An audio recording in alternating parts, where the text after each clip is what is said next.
hangam takka harkifamtii gosa meeqa jirtii bakka meeqa qoodamtii waan jedhu akka waliigalaatti dubbanneeti turree jechuudha waan maddiidhaa wajjin wal qabatu. Arra mata dureen kun mata duree qaacidatu aqwa sababayni jedhu kana jalatti waan silaa agartee waan xiqqashoo xiyyeeffannaa si deebisuu barbaaduu qaba. Osoonii fi mata duree kanatti hin seenne warri silaa agartee keessattuu warri ijaazaa qabuu fi warri qur'aana hafadhee shahaadaa qabu akkaan isin barbaachisaa isiniif gaarii dhalleedha. Warra kaan yooniif hin haasa'uuniin amma haasa'uu deemu kun isiniif galuu baatellee dhiifamaa isiniin jechaa maaliif kitaabaa tura dhufe malee isinirraa xiqqashoo guddaadha. Isinii galuu dhabuudhaas garuu isinii hin miidhu waan ta'eef kitaabaa tura dhufeef oofnaa.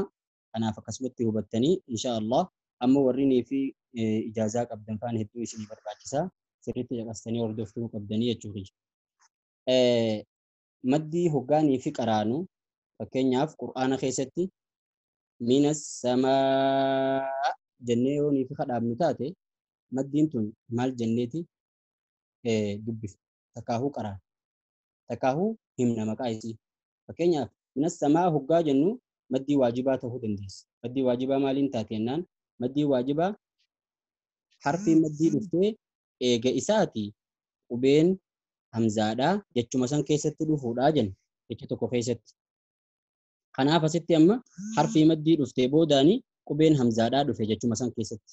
Minas samaa hoggaa jennu jechuudha. Akkasan ammas deebisnee madduma tana bakkuma kana maddii biraatiitu irra jira. Fakkeenyaaf ardul sukuun. Ardul sukuun akkamitti taati jennaan maddiin ardul sukuun taariifni isii maali jennee? Qubeen maddiidhaa dhuftee isii booda qubeen sukuunaa dhufuudhaa jenna. Sukuunni sanuu ka'aaridaa. Asitti ammaas hoggaanii fi dhaabnu sukuunni sukuuna caaridaati harfii maddii dura dabre. Kanaaf jecha maal taha jechu bakka kanatti maddii lamaatiitu jecha tokko keessatti walirra dhufee argama. Hayyee nuti maddii caaridaati harkifnamu. Miqdaarri maddii isaanii wal dhabu. Maddiin caaridaa haraka 2, haraka 4, haraka 6 harkifamtii jenna. Maddiin waajibaa ammoo harakaa afurtiin maa harkifamtu 4 yookaan 5 jenna. Kanaaf maddii lamaan tarraa nuti tam harkifna maan tana jechuma tokko keessatti taariifni lama wal qunname. Ibsi maddii lamaa kan sababa lamaatiitu bakka kanatti wal qunname jechuudha. Kanaaf maddii tam qaanamee kanarra. Ammallee fakkeenyi kana malallee kabiraa kaasuudhaaf walaa ammiina ayata jiru. Kan suuraa maayidaa jalqabarra jiru walaa ammiina hoggaa jennu jennee hoggaa dheereessine maddul badalta. Maaliif jennaan maddul badal jechuun kullu hamzi mamduudin jenne hamzaan harkifame cuftinuu maddul badalii jenne.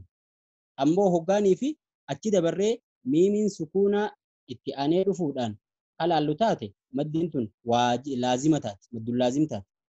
Maddul laazim jechuun harfii maddii dhuftee isii boodaan sukuunni asliidhaa dhufuudhaa jenne kan hoggaa irra dhaabaniis hoggaa dabarsaniis sukuunaa jechuudha. Sukuuna aslii jechuudha. Kanaaf maddii lamaan tanaatu waliin bakka takkatti jecha tokko irratti argame. Maddii lamaan tanarraa tam qaraana takaahuu tamitti daleenee tam dhiibu. Mata dureen arraan tanaa qorannoon isaa waan kana laalaa jechuudha. Waan ammaan tanarraa haasa'u jiru kana laalaa jechuudha. Qur'aanni maddiin isaa hangana harkifamti yookaan lama harkifamtee maddiilee asii oli qaraane kana hunda isiitu akkaataa isiin harkifamtu harkifama isii hunda qurraa'onni cuftinuu akkaatuma nabii rabbiitirraa qara'aniin qara'aa dhufanii jechuudha. Nabii rabbiitirraa qara'aa walii dabarsaa dhufan. Kuni riwaayaadha. Akkaataa kana qara'amee dhufuun isaa sanada kun. Garuu maddiin ta walirra jabduutiif sababaan gariin maddii walirra jabaattee walirra laaffatteef akkaatuma itti dhufe saniif jecha. Garuu ijtihaadaan ulamaan maaliif tagarii irra jabaattee tagarii irra laaffatte waan jedhu ijtihaada isaaniitiin sababa garii lafa kaayanii jechuudha. Maal jedhan ulamaan warri qurraa'aa cuftinuu maddii laazimaa harkisuudhaaf isiin tun harakaa hangam harkifamtii irrattis walii galanii jedhan. Akkana jechuun harakaa xabiiciitii ol harkifamuu fi hangam harkifamtii irratti walii galamtee jirti jedhan. warri qurraa'aa hunda biratti maddiin laazimaa. Isiin cuftinuu harakaa jaha harkifamti. Harkifamuu isirrattis warri qurraa'aa hundi walii galee jira jedha. Kanaaf maddii laazimaan akkasitti qabatan. Kan itti aantu ammoo maddii waajibaati. Maddii waajibaa harkisuu isii irratti walii galaniiti qurraa'onni hangam harkifamtii irratti wal dhaban. Harkisuu isii hoggaa jennu haraka lamaa ol harkifamuu irratti walii galanii haga isiin harkifamtu irratti wal dhaban. Kuni maddii waajibaati yookaan alwaajibul muttasil kajennuun san. Kan itti aanu ammoo maddii eenyuti jennaan maddii jaa'izaati. Maddii jaa'izaa jechuun maddii akka silaa kubraadhaa, maddii jaa'izun munfasil, maddii caardul lisukun, akka maddiiliin. Maddiilee tana cufaahuu harkisuu irratti walii galaniiti harkisuu fi gabaabsuu irratti wal dhaban. Ni harkifamti moo ni gabaabbattii irratti warri qurraa'aa wal dhaban jechuudha. Gariin isaanii harkisee qara'e, gariin isaanii gabaabsee qara'e. Warrummaan harkisee qara'e kun ammaas deebi'ee wal dhadhabe. Warri garii lama, warri garii afur, warri garii jaha akkasitti wal dhadhabanii jechuudha. Kanarra dhaabbattee culamaa'iin ijtihaada gootu. Waan silaa qurraa'ni odeessi kanarra dhaabbattee odeeffama qurraanii silaa nabii irraa akkasitti gaffite kanarra dhaabbattee sababa irraa gootee jechuudha.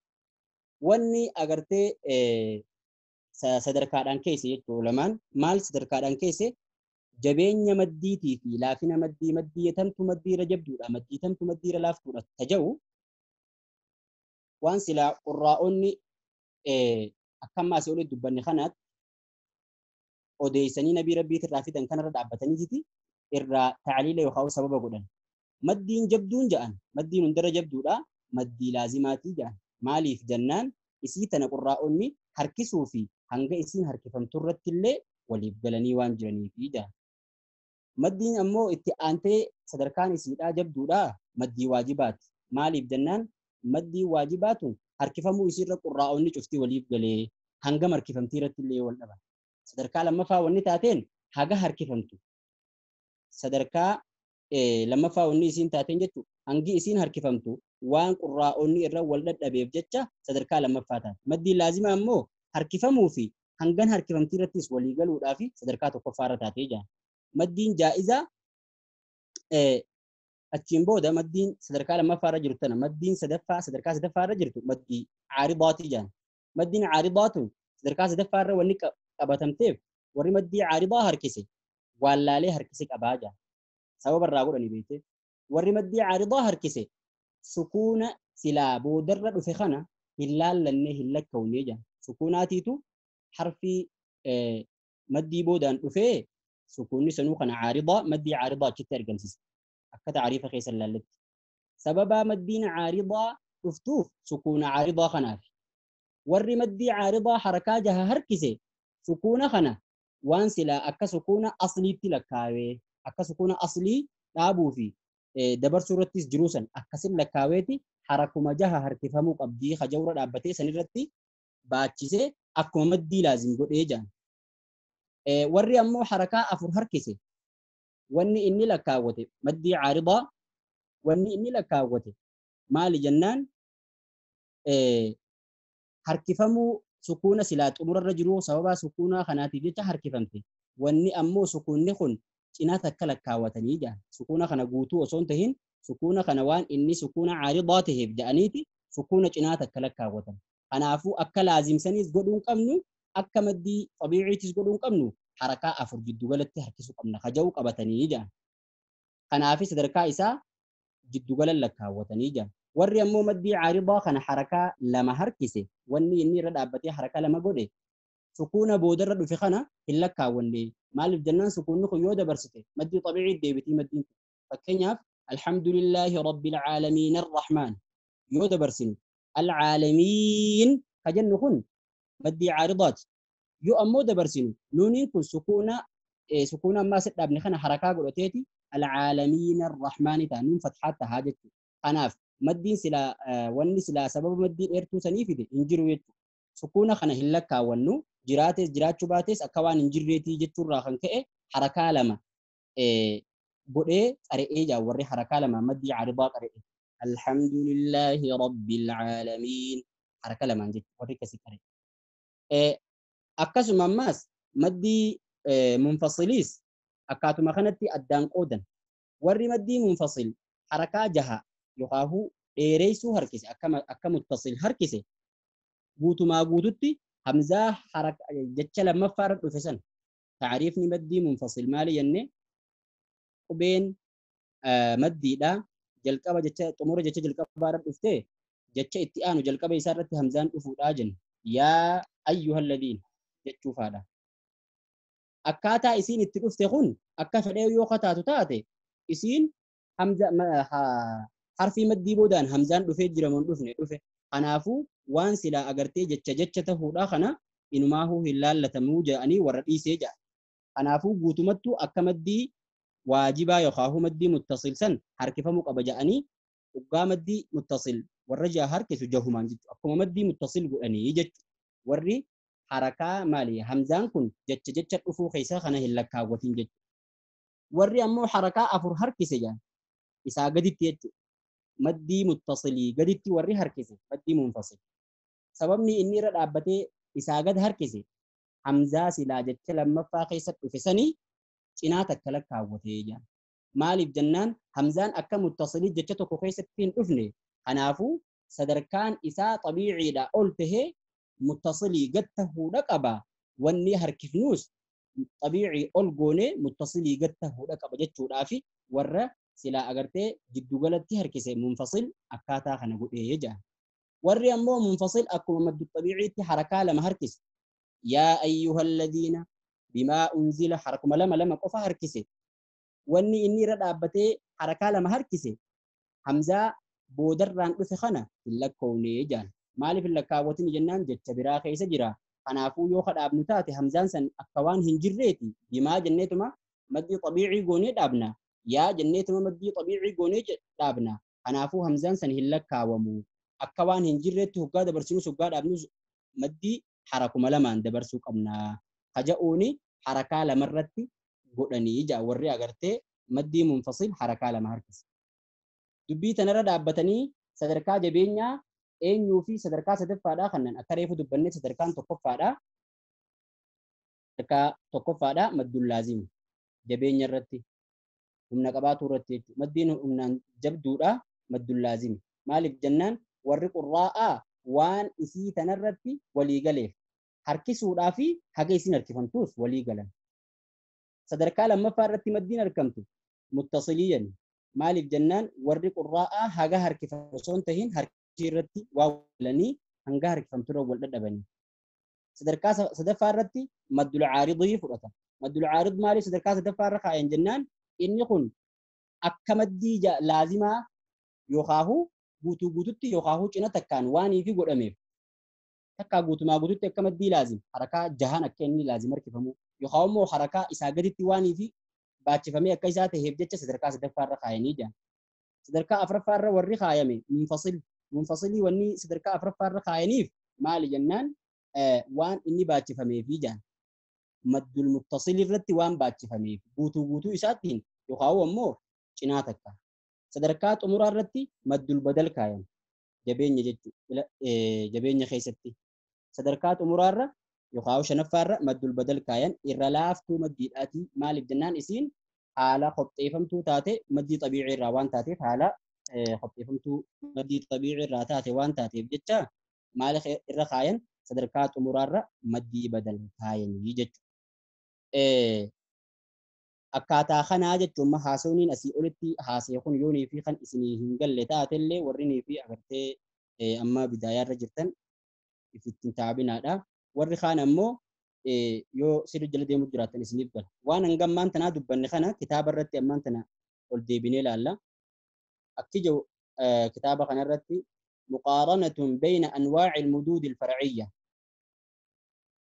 wal cinaa qabuu jidduu maddiilee jidduu gosoota maddii farciidha. Maddiin asliin harakaa lamaa ol hin harkifamtu beekamtu.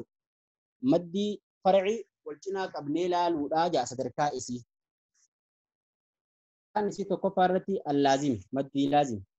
Maddiin laazim huwa almaddu alladhii ajmaca alqurraa'u calaa maddihi jaa. Maddii laazim jechuun maddii irra walii gale qurraa'onni cuftinuu harkisuu isaa irratti kan walii gale. Wa ajmacuu calaa miqdaarihi ammaas. haga harkifamullee harkaa jaha ta'uu isaa karra walii galan وهو المد اللازم الاصطلاحي إني مدي لازمي أن الرا ولي قلمي حركسو صارت اصطلاحي يجون مدي حركسو صارت خولي قلمي يجت مدي لما فعل الواجب مد الواجب المتصل خير نسن هو المد الذي أجمع القراء على مده جاء مد واجبا مدي الرا ولي قلمي قراني حركسو صارت خولي قلمي واختلفوا خول لبني في مقداره hanga inni harkifamurratti kan wal dhabani وهو المتصل inni maddii muntasil الجائز سدفان جائز مدين فرعيدا إرات سدفادا جائز مدي جائز وقاجن هو المد الذي اختلف القراء بين مده وقصره خنيفي والددب جدو قراءتي هركسوا في جباب سو خيستي ور قراءه مدي الر والددب واختلفوا اما اللي خول دبني المادون في مقداره والرمان هركسوه دي بي خول دبه جچودا هنگم هركفنا رت خول ددب والرمان سلا هركسيه هنگم هركفمتي رتي خول ددب مدين جائزتون اسين تا كمنان مدين جائزتون مدي منفصل صلا كبرى مدي عارض للسكون اكسم مدي لي مدي لي تناتو مدي جائزه كولي جلا جام جرخنا هركسو دبو رتي jalqaba wal dhabde warri qurraa'aa gariin harkisee odeeyse gariin gabaabsee odeeyse warrummaan dheereessee odeeyse ammaas wal dadhabe gariin isaanii 3 gariin 4 gariin 5 gariin 6 akkasitti wal dadhabanii jechuudha kanaafi sadarkaan isii gama jalaa kanarra taate bina'an alaa maa taqaddama jaa waan asii olit dabarsine kanarra dhaabbannee fil lawhatil maadiya gabatee dabarte tanarratti waan dabarte kanarra dhaabbannee waan asii olit dabarte kana laallee فقد صنف أئمة القراء أنا رد أبتشودان من خاهجة دريلي ور قراء لفخيسيجي المدودة مديلي الأقوى فالأضعف مديلي جبدو دافي لافتو صدركادان خيسي كما يلي أكاسي قد تفجر خنت بناء على ما تقدم وان أسي أولي الدبرير رد أبتشودان في اللوحة الماضية قبتي دبرتتنا الرتي فقد صنف أئمة القراء رباني خاهي دريلي ور قراء المدودة مديون الأقوى جبدو فالأضعف لافتوس صدركادان كايني جبدو في لافتو دا صدركادان أكاسي قدي خنتي سيب كايني يجا دبي أسي أولي الدبرسين خان العالمي فقفارتي مدين جبدون اللازم أكما ريفو دبني مد اللازم مالي الجنان للإجماع على مده وعلى مقداره يجا ولي قلمو دافي ور قرابرتي hanga harkifamuu isaarrattis warra qurraa biratti waa irra walii galamee fi maddii laazim sadarkaa tokkoffaa qaba.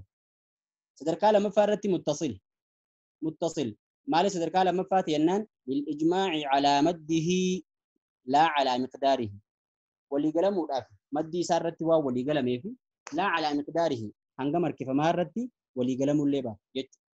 Sadarkaa sadaffaa irratti maddii nuti arkannu sadarkaa sadaffaa jabeenyaan jechuu caarida مد العارض صدركاس صدفار ونني في خامته لأنه مد عارض نهر كفمته بحمله باتشفمودان على اللازم مد اللازم الرب باتشفمته كليا بوتوتي أو جزئيا يخاهو جنتك كليا أو جزئيا جتي يخنا مال أكته هريف راد بنيت فالمنفصل صدركا أفرفر خاين مد المنفصل منفصل صدركا أفرفر خاين كان مد الجائز المنفصل بانا ست منفصل اللي بان جائز جن بيته منفصل جنين والدباسي لأنه والنسى دركا أفرف الرخاميف مد بحمله نهر كيفمه باتشفمو ساتين على المتصل مد المتصل رب باتشفمو داني كليا بوت ما بوتو أو جزئيا يخاهو جنتكان يخاهو مقتكان تكاهو ولك كان وان الرتب باتشفمه بجتة صدركان سا أفرف الرتات مدين صدركان يخاهو جبينيان تمرا فالبدل بدليجا وهو أضعفها إذا لافت مديدات مالك جنان لأنه حالة من المد الطبيعي يسين حالة خبط فهمتو تاتي مد الطبيعي طبعا حالة خبط فهمتو تاتي بجتة مدين صدركا تمرا رجلتو بدل تاتي يجت مدي شنن تنقف مالي في أسر خاين مدي شنن تنقف صدركا هم ناتتي sadarkaa jabeenyaatitti maaliif isii tana qofa asirra kaayame maddiilee taanoo maaliif dhiifame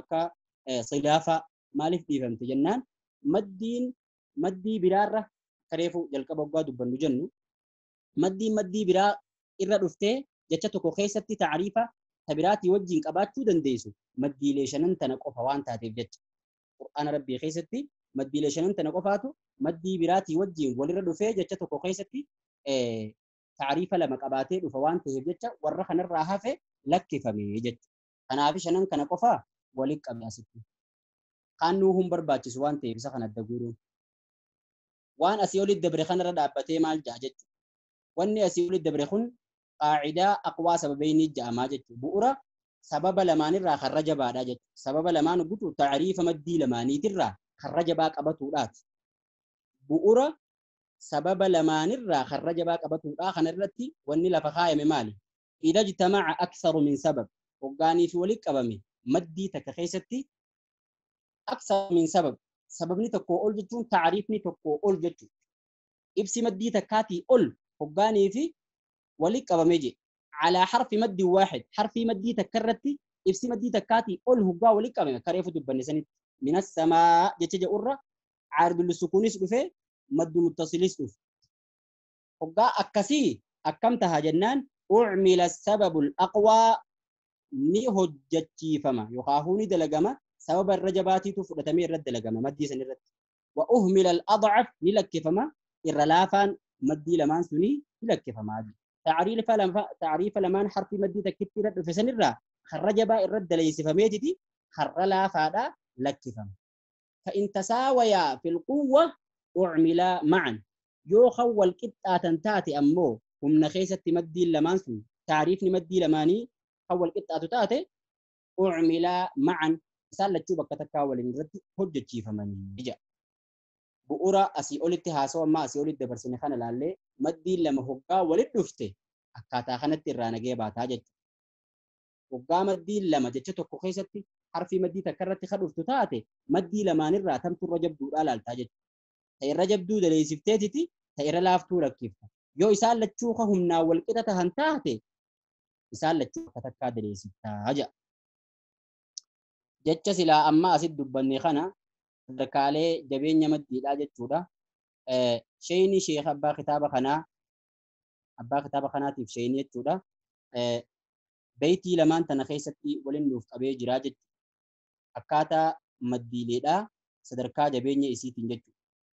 قال العلامة المقري إبراهيم علي شهادة السمني رحمه الله بركم تكاربا فري في ديدمي سقلي خندوه جتشلا مان كان خيستي كان وللنقود أقوى المدود لازم فما اتصل فعارض فذو انفصال فبدل وسببا مد إذا ما وجد فإن أقوى السببين انفردا أقوى المدود الرجب دون مدي لدا لازم فما اتصل إيقس يمو مد المتصل فعارض إيقسي مد العارض فذو انفصال إيجاسي مد المنفصل دركاف رفرت فبدل دركات مرارتي مد البدل وسببا مد سببني لما مدي الافته إذا ما وجد أي إذا وجد على حرف مد واحد وبمدي تكررتي هقاها أرقمته سببني لما أقوى سببين انفردا الرجبا سبب لماني تيتو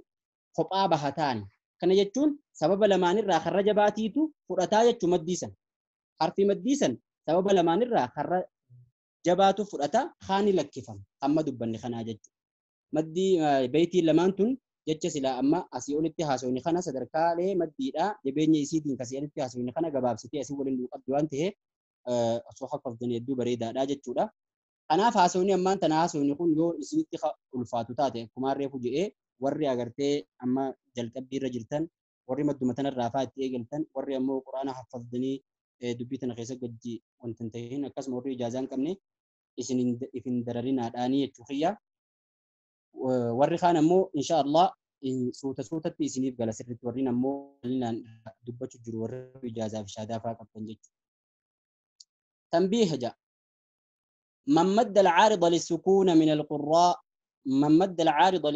القراء نمني هركسه قراء ترى مد العارض للسكون بمقدار حركتين حركة لما كان هركسه لم يعتد بالسكون العارض إلا كاونه سكون مد العارض خنيفي أسد في خنا ما هو لك والنيجي أما أفر حركسه اعتد بالسكون العارض اعتدادا جزئيا هاسو مريف وهاسو نسان نمني إسيتنا حركة أفر لك وتي حركة أفر حركسه جتشو سكونني لك وتيجا اعتد بالسكون العارض سكون عارضة خنني لك وتي اعتدادا جزئيا لك وتشو جنا تكاتي لك وتي نمني أمو قراء ترى مد العارض للسكون حركة جا هركسه اعتد بالسكون العارض اعتدادا كليا لكاوته سكون عارضة ختمر الرد في خنا لكاوته بوتو تاتي لكاوته جي وحمله على اللازم نباك سماس مد اللازم الرباكس أكما مد اللازم تهاجي إيه مالك جنان سكون نخن أصلي استهو عارضة سهاته وفي أرقمنان سكون وانته بجتة أكما مد لازماته كبور رجيسني حركة جاورير تنبيه لما يسوت من مد المنفصل من القراء قراء ترى وري هركسي نمني هركسي منفصل بمقدار حركتين لكي حركة لما نمني هركسي لم يعتد بمجيء الهمز إن لك وني يخاهو هي ديني وفين همزة داخل هلال لني يتو لك وني في الكلمة الثانية قد جتلا مفاقي ستل في خنا همزة جتلا مفاقي ستل في خنا أكوان الأفين الله لك وني يتو أقل من المتصل أمو نمني متصلي قدت قراء ترى هركسي جتو نمني قراء ترى مد المنفصل متصلي قدت هركسي اعتد بالهمز همزاني الكاوي في الكلمة الثانية جتلا مفاقي سكادو في سن اعتدادا جزئيا لكاوتو جنات كاتي لكاوتي مساوي للمتصل أمو نمني هركس أكو متصلي والكتئسي أقوم متصل هركفم نمني هركسي اعتد بالهمز همزاني لكاوتي في الكلمة الثانية حاجة لما فاقسة بسن اعتدادا كليا لكاوتو بوتو لكاوت مالك جنان همزان جتة لما فاقسة بفي حاجة لما فاقسة بفي همزان دفو دا مدي بودا فنافو حرفي مدي بوداني متصل كيستي همزان دفي منفصل كيستي حرفي مدي بودا همزان دفي جتة الدادة تهون ريبا مدي رب في الدوتا كالليهن قبدو هنقوم متصل هركسو هركسا أكنا ما جئت يجت وري حركة أكما متصل قول يجت منفصل خناف قال إن شاء الله وان أما أسيء الاتهاسو إني خنا واني شفتنو فكينيان نماف إفتي فكينيا إسيدا درسي إتيان ترتي بل إنان لا غافة فكينيا إسي قدمني لالمو ورسلا إسينيف قلو كبجئين كان قفوصون تهين ورخاني في اللي نقل جئتين أبدال إن شاء الله أنا فرّا أسمر رب الله سر التردد قد يجا وصلى اللهم وسلم على نبينا محمد وعلى آله وأصحابه وسلم السلام عليكم ورحمة الله وبركاته أيوة